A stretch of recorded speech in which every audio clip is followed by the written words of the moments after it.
Luzon, Visayas, Mindanao at buong mundo. Ngayon ay Huwebes, November 9, 2023. Ako si Barbie Mulak at ito ang Balitang A to Z. I commend our Vice President, who is the Secretary of Education, for that posture, Mr. President, for that position. Paghingi ng confidential funds ng OVP at DepEd, binawi na ni VP Sara. Wholesale and retail trade, repair of motor vehicles and motorcycles, financial and insurance activities, at construction. Ekonomiya ng bansa nitong ikatlong quarter lumago ng 5.9%. Target na 6% para sa taon, maaabot kaya? Marami tayong mga proyekto na kinakailangan pang i-implement in terms of water security. 10-year extension hanggang 2047. Inihihirit ng Manila Water ukol sa concession agreement. At sa ating balitang showbiz, James Reid may bagong collab. Sino-sino naman kaya ang magiging kasama?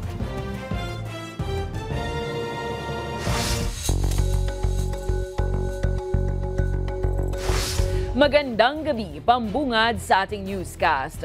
Mismong si Vice President Sara Duterte na ang voluntaryong nag-atras ng request para sa kontrobersyal na 650 million peso na pinagsamang confidential funds ng OVP at DepEd. Samantala, nais naman paimbestigahan ni Senator Ronald Bato de la Rosa kung paano lumabas sa media ang umano'y impormasyon ukol sa isang executive session kung saan ilang senador ang target raw ibalik ang Intel Fund ng OVP. Narito ang ating balitang A to Z. Is she making an appeal for the restoration of the 500 million confidential fund to her budget? Binawi na ni Vice President Sara Duterte Carpio ang hinihinging 500 million peso confidential fund para sa Office of the Vice President sa susunod na taon. Sa gitna ng deliberations ng Senado ukol sa 5.768 trillion peso national budget para sa 2024, inilabas ang pahayag ni VP Sara na iniaatras na niya ang kahilingan para rito. They will no longer pursue the CIF or CF, and the reason why is because it is seen to be divisive. She does not want it anymore, Mr. President. So if that is how I understand the statement, I commend the Vice President. Matatanda ang una nang tinanggal ng House of Representatives ang naturang CIF at inilipat sa mga government security agencies tulad ng Coast Guard. Sa pagsalang naman ng budget ng Department of Education na pinamumunuan rin ni VP Sara, maging ang request na 150 million peso Intel budget nito, binawi na rin. We are all parents who want to protect our children. Ang seguridad ng mga bata ay seguridad ng kinabukasan ng ating bayan. Nonetheless, DepEd will no longer pursue confidential funds. Ako po'y nagpapasalamat from the bottom of my heart to our DepEd Secretary for forgetting about the confidential funds. And it spared the Senate from debates regarding this issue. Pero ayon sa DepEd, hiling na lang nila ilipat ito sa programa para makahabol ang reading comprehension skills ng mga batang Pilipino na nangungulelat sa mga International Student Assessment o PISA. We humbly request that the funds be realigned to the National Learning Recovery Program because we do not expect good scores for the 2022 PISA results coming out this December. Even without the confidential funds, sana siguruhin natin na wala na mga bata na ma-recruit ng CPP-NPA doon sa kabundukan at makipaglaban sa ating gobyerno at mamatay. Bago ang hearing, naibunyag sa media na umano'y napag-usapan ng ilang senador sa isang executive session na planong ibalik ang Intel funds ni VP Sara sa General Appropriations Act. Bagay na nais pa imbestigahan ni De La Rosa. This is not a laughing matter. This is not a laughing matter. It is stated in the rules of the Senate that hindi ka talaga pwedeng mag-divulge ng information na tinakil during executive session. And the punishment of which is expulsion. Pwede siya ma-expelled from the Senate kung siya ay senador. Pero sa huli, tiniyak naman ni Senate President Juan Miguel Zubiri na hindi na ibabalik ng OVP ang hiling na confidential funds kapag sumalang na ang budget sa bicameral conference. Kinumpirma ni Senator Sonny Angara na wala na sa Department of Tourism si Presidential Advisor and Creative Communications Direct Paul Soriano. Kinwestiyon kasi ni Senator Coco Pimentel kung sino ang nag-aproba ng pondo para sa isang ad campaign na ipinalabas sa mga bus sa London. Ayon kay Angara, hindi Office of the President at posibleng ang DOT umano ang nasa likod ng naturang kampanya. Tiniyak naman ni Angara na tatanungin niya ang opisina ng OP para malaman kung sino ang nasa likod ng kampanya. Who spent for the ad campaign We Give the World Our Best, which was seen in the London buses, Mr. President? Kailangan pa i-request pa pala dito yun, Mr. President.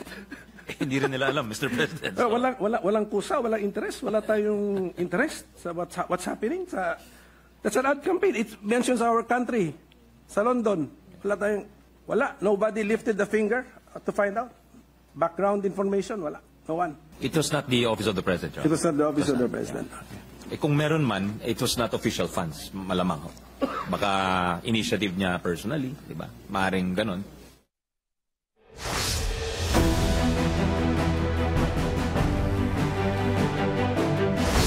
Sa kabila ng kaliwat kanang taas presyo ng mga bilihin, lumago naman ang ekonomiya ng bansa nitong third quarter ng taon. Ayon sa NEDA, bunsod yan ng agresibong pagsunod ng pamahalaan sa catch-up spending plan para sa iba't ibang programa nito. Tiwala naman ng ilang eksperto na papalo pa ng lagpas 6% ang GDP ng bansa sa pagtatapos ng taon. May balitang A to Z si Ace Cruz. Lumago ang ekonomiya ng bansa nitong third quarter o mula Hulyo hanggang Setyembre sa 5.9%. Lagpas ito sa naunang projection ng pamahalaan na hanggang 4.9%. At malayo rin sa naitalang paglago ng second quarter ng taon na 4.3%. Ang mga sektor na may pinakamalaking contribution sa pagtaas ng GDP ay ang mga sumusunod: wholesale and retail trade, repair of motor vehicles and motorcycles na nag-ambag ng 1.1 percentage points. Financial and insurance activities na nag-ambag ng 1.0 percentage point at construction na nag-ambag ng 0.9 percentage point. Ang GDP o yung Gross Domestic Product ay ang kabuang produkto at serbisyong nalikas sa bansa na ayon sa National Economic Development Authority ay pinakamabilis sa mga kalapit nating bansa sa Asia. As announced, the year-on-year 5.9% GDP growth in the third quarter of 2023 is a marked improvement from the 4.3% growth in the second quarter. This performance makes our economy the fastest among the major emerging economies in Asia. Nakatulong ani Secretary Arsenio Balisacan ang agresibong paggastos ng pamahalaan sa kaliwatkan ng proyekto nito. Overall, government spending contributed to 2.1 percentage points or 36% of the observed 5.9% GDP growth. We commend the national government agencies and local government units for responding to the economic team's call to implement catch-up expenditure plans. Para naman sa ekonomistang si Michael Ricafort, nakaambag din sa paglago ng third quarter GDP ang tuloy-tuloy na pagbubukas ng mga sektor ilang taon matapos mapilitang magsara dahil sa pandemya. Pick up yung tourism, yung foreign local tourism. Kasi mga hard-hit sector, nagbukas yan August of last year. O di may isang taon na. Tapos, kasi yung mga isa sa mapatagal na naapektuhan, 2.5 years yan sarado yung mga eskwelahan. So imagine mo yung mga, siyempre pag lumalabas yung mga estudyante, sasakay yung mga yan, bibili yan ng mga pagkain, mamimili rin ng mga supplies sila na pangailangan na, mga merienda, so on. Mga MSME, transport sector. Diba? Yung mga dumadami yung kita ng yung mga pasahero. So. May ambag din daw ang foreign trip si Pangulong Ferdinand Marcos Jr. kamakailan. Siyempre, pag nagdala ka ng foreign investor, maraming nakikreate yan na business and economic opportunity. Inaasahan naman ni Ricafort na mas lalago pa ang ekonomiya sa huling 3 buwan ng taon sa tulong na rin ng holiday season. Mas mabilis kaysa dito sa nakita natin. Posibly above 6%. Above 6.5%. Oo, posibly yun. Kasi yun, dahil nga yung reopening narrative pa rin, marami pa rin nagre-recover in terms of sales, jobs, income. May pick up yan. May pick up yan sa benta, sa trabaho. Pero ang tanong, maabot pa kaya ang target ng Marcos administration na 2023 full-year GDP growth na 6%? Sa ngayon, nasa 5.53% ng average GDP ng ating bansa at kailangan lumago ng 7.2% sa huling 3 buwan ng taon para maabot ang target. Gayunman, si House Speaker Martin Romualdez kumpiyansang kakayanin ito ng ating bansa. Habang si House Ways and Means Committee Chair Congressman Joel Salcedo ang tatanungin, makatutulong daw kung paigtingin ang government spending catch-up plan sa mga proyekto at programang naantala dahil sa barangay at sangguniang barangay election spending ban. Para sa Balitang A to Z, Ace Cruz. Pinaplanong buhayin ng Department of Agriculture ang inihaing panukalang batas noon ni Pangulong Ferdinand Bongbong Marcos Jr. na Anti-Rice Wastage Bill o pagkain ng half-cup rice lang. Layunin ng panukalang batas na mabawasan ang nasasayang na kanin sa mga business establishment tulad ng restaurant at mabigyan ng pagkakataon ng publiko na magdesisyon kung gaano ba karaming kanin lang ang kaya nilang ubusin. Dagdag ng DA, oras na maihain ulit ang panukalang batas, nais nilang bigyan ng sanction o pagbayari ng mga hindi makauubos ng kanin para maiwasan ang pagkasayang ito. Sa ngayon, ang ipag-ugnayan na ang ahensya kay Senator Loren Legarda para isulong ang naturang panukalang batas. Umaabot naman sa 46 na lokalidad ang nagpapatupad ng ordinansa hinggil sa paghahain ng kalahating cup ng rice ng mga restaurants sa kanilang mga customer. The campaign says, get only what you need. And in what we have done in the past was to encourage a half-cup serving as default. No, and some of the provinces actually in cities, restaurants in the cities and provinces partnered with us to make sure that we could have a default serving of half-cup of rice para hindi sayang. Umarangkada na ang ika-7 kamandag exercise sa pagitan ng Philippine Marine Corps at US Marine Corps sa PMC Headquarters, Taguig City. Isasagawa ang kamandag exercises o kaagapay ng mga mandirigma ng dagat sa iba't ibang training sites sa Luzon, Batanes, Zambales, Tawi-Tawi at Palawan. Simula yan ngayong araw hanggang November 20. Kabilang sa mga lalahok sa naturang pagsasanay ang mahigit 1,700 sundalong Pinoy, 900 US Marine at higit 100 tropa ng South Korea, Japan at United Kingdom. Nilinaw naman ng Armed Forces of the Philippines, walang kinalaman sa anumang sigalot ang ikakasang kamandag exercises. This particular exercise will not be directed against a particular issue, particularly the West Philippine Sea.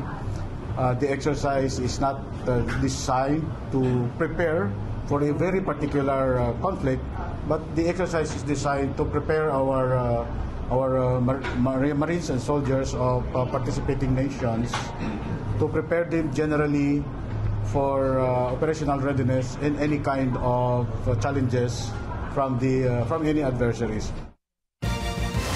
Susunod, concession agreement hanggang 2047, inihihirit ng Manila Water. At sa ating balitang showbiz mamaya, James Reid may bagong collab. Sino kaya ang makakasama? Abangan ang kumpletong ulat sa pagbabalik ng Balitang A to Z.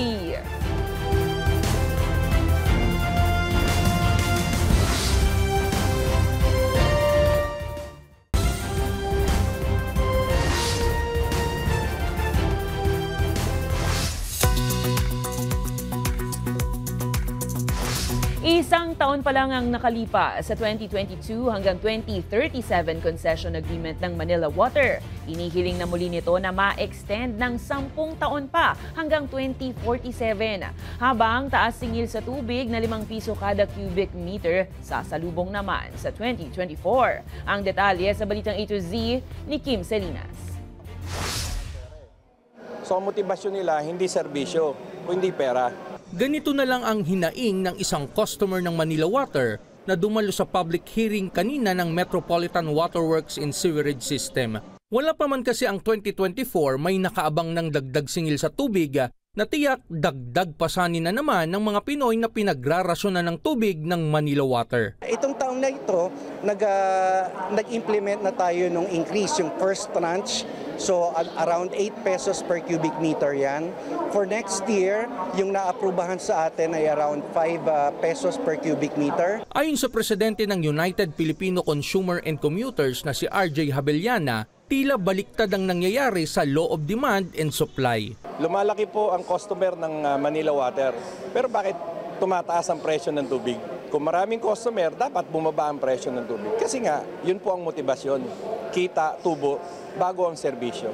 Pero kung kontra si RJ, pabor naman si Jennifer na damaraw ang magandang serbisyo ng naturang concessionaire sa huling 14 na taon. As long as gagamitin nila yun na lalong ma-improve at ma-sustain yung serbisyo nila, why not? Kasi hindi naman po pwede na lagi lang tayo nag-i-enjoy na magandang serbisyo, may ka-akwibat na cost yun. May kabuang mahigit 20 pesos ang itataas sa singil ng tubig ng Manila Water na hinati-hati kada taon na magtatapos sa 2027. Bukod naman sa taas singil, tampok rin sa public hearing kanina ang patungkol sa extension pa ng 10 taon sa concession agreement ng Manila Water. Bagay na hindi maintindihan ng isang consumer group. Meron tayong sad experience yung 25 years. Tapos nagdagdag pa ng additional 10. So kaya natin kune-question, bakit minamadali ng MWSS at ng Manila Water na ibigay na itong 2047 franchise na ito. Banat nito sa regulator na MWSS, huwag naman raw sanang madaliin ang pagbigay ng prangkisa. Tingnan muna kung tutupad ang Manila Water doon sa kanilang mga pinangako base doon sa concession agreement at yung sa revised concession agreement ngayon. Hindi naman namin ito minamadali kasi nabanggit ko nga kanina, it will be studied by different agencies. No? So hindi lang MWSS din mag-study nito, kasama din po yung ating Department of Finance at Office of the President. Paglilinaw ng Manila Water ukol sa kahilingan nilang extension muli ng 10 taong concession agreement. Marami tayong mga proyekto na kinakailangan pang i-implement in terms of water security, service reliability, service continuity at saka mga environmental sustainability programs natin. Inaasahan na ilalabas dito ang desisyon ng MWSS sa loob lamang ng 3 buwan. Para sa Balitang A to Z, Kim Salinas. Samantala, tataas naman ng 23 centavos kada kilowatt hour ang singil sa kuryente ng Meralco ngayong buwan. Ayon sa Meralco, ito ay dahil sa pagtaas ng generation charges, bunsod ng mataas na singil ng wholesale electricity spot market. Kaya naman magkakaroon yan ng dagdag na 47 pesos sa mga kumukonsumo ng 200 kilowatt hours, 70 pesos kung kumukonsumo ng 300 kilowatt hours, habang 94 naman pesos kung kumukonsumo ng 400 kilowatt hours, 117 para naman po yan sa 500 kilowatt hours consumption. Ito na ang ikatlong sunod na buwan na nagtaas ng singil sa kuryente. Yung part ng increase ng generation charge dahil sa pagtaas ng WESM charges. Ito makita natin yung daily spot market prices average for the September and October supply months. So pansin natin na malaking itinaas ng daily WESM prices no October, and nagkaroon pa tayo ng isang araw na na-trigger yung secondary price cap.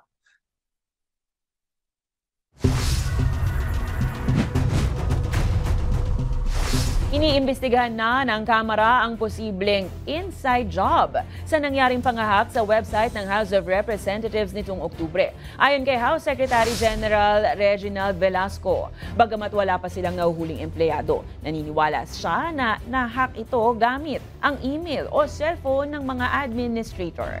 Habang nilinaw naman ito na walang nakuhang sensitibong at sikretong impormasyon ang mga hacker. Binigyang diin pa ni Velasco na plano nilang kumuha ng third-party provider sa susunod na taon upang mayroon na silang kakayahan na maprotektahan ang kanilang website at hindi na umaasa sa mga tanggapan ng gobyerno. Several yan eh. Maybe about 4 or 5 administrators. So, ang suspicion is na na-hack yung cellphone or yung email nitong one of the administrators. So, we're very careful. We're very careful now. we don't really have the necessary expertise and staff, no? Kasi ang goal namin is to have our own cybersecurity unit, no? Kaysa aasa lang kami sa DICT or sa anti-cybersecurity, ano?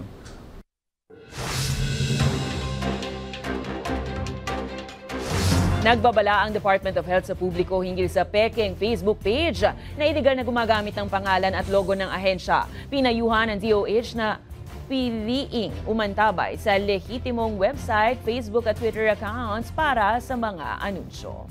Samantala, idineklara ang Philippine Criminology Profession Week ni Pangulong Marcos ang mga araw ng November 3 hanggang 9 kada taon.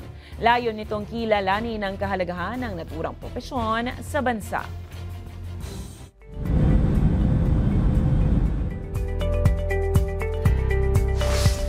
Kinumpirma ng Department of Migrant Workers na ligtas na ang 4 na Filipino seafarer matapos tamaan ng missile ng Russia ang sinasakyang ship sa port of Pivdeny malapit sa Odessa, Ukraine. Sinabi ni DMW Officer in Charge Hans Leo Kakdak, malayo ang mga ito sa parte kung saan napuruhan ng missile kaya hindi nagtamo ng malalang injury. Agad naman silang nabigyan ng tulong medikal. Tiniyak rin ng ahensya na bibigyan ng kaukulang tulong ang mga naturang seafarer.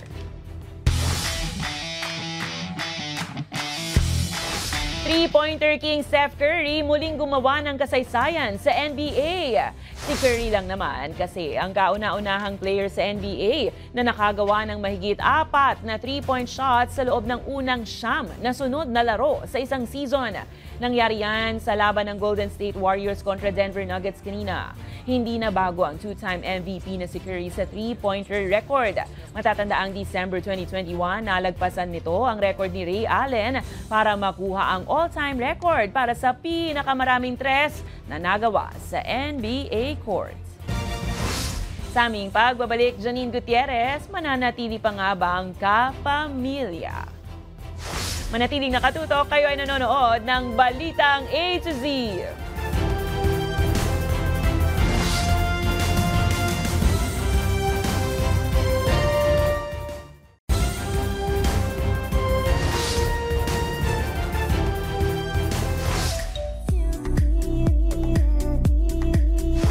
James Reid may bagong collab kasama ang Korean rapper at ilang artista. Habang Janine Gutierrez mananatili pa nga bang kapamilya? Alamin sa Balitang A to Z Showbiz ni Lane Garcia. Nobody could tell me, let your story be told. Anything you want, Star-studded ang pinakabagong collaboration ng singer-actor na si James Reid. Ito ay ang Jacuzzi under ng Cross Ratio Entertainment at Careless. Makikita sa music video nakakollab ni James ang Korean rapper na si Hanbin o mas kilala bilang B.I. Hindi lang yan dahil ilang celebrities gaya ni Maris Racal, AC Bonifacio at ang pambato ng Pilipinas sa Miss Universe na si Michelle D kasama rin sa nasabing single ni James. Ang bagong single na yan ni James na Jacuzzi ay inilabas nito lamang Lunes, November 6 na meron ng 63,000 views sa YouTube at mahigit 400,000 streams ngayon sa Spotify. From the bottom of my heart, I'm so grateful to be a kapamilya. Samantala, forever grateful ang aktres na si Janine Gutierrez matapos pumirma muli ng exclusive contract sa ABS-CBN. Sa kanyang contract signing, sinabi ni Janine na sobrang nagpapasalamat siya sa mga proyektong ipinagkatiwala sa kanya ng network at napakalaking bagay nga raw na mapasama siya sa ilang programa ng ABS-CBN. I cannot express how happy I am to go to work. No, I think iba talaga yung pagmamahal na ihahatid natin through the screen, through our stories, through ASAP, through our performances, and I'm just so happy to be a small part of that. And I really, really look forward to being a kapamilya forever. So thank you so much. Ilan nga sa mga serye ni Janine ay ang Marry Me, Marry You at pelikulang Sleep With Me. Nagmarka naman si Janine sa last series nitong Dirty Linen na kaliwat kanan ang natanggap na positive comments mula sa mga manonood dahil sa napakahusay na pagganap bilang si Alexa. Para sa balitang A to Z Showbiz, Lynn Garcia.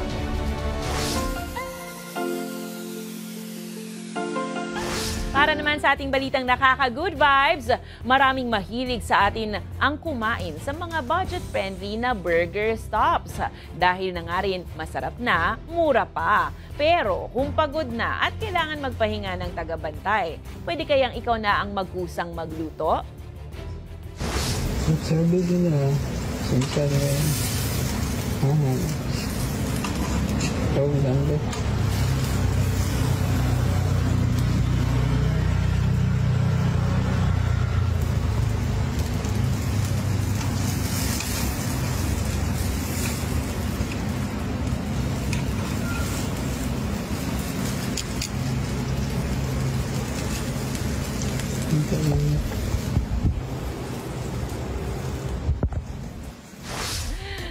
Basta nagbayad siya, di ba? Kung kayo ay may kwentong kakaiba, mga kwento ng pag-ibig, storya na inspirasyon at pag-asa, maaaring nyo itong ibahagi, sumali sa ating Facebook group na Balitang A to Z, panoorin ang replay ng ating programa at sundahan ang ating social media pages, hanapin ang Balitang A to Z. Ang ating pabaong quote of the night ay mula sa isang Dutch businessman at author na si Paul Polman. Ayon sa kanya, hindi tayo makapipili sa pagitan ng paglago ng ekonomiya at pangmatagalang kaginhawaan dahil pareho natin itong kailangan. At yan ang mga balita at impormasyon, mga kwentong may dalang inspirasyon na tinutukan ng Balitang A to Z. Ako si Barbie Mulak, maging maalam, makialam. Magandang gabi sa iyo, Pilipinas!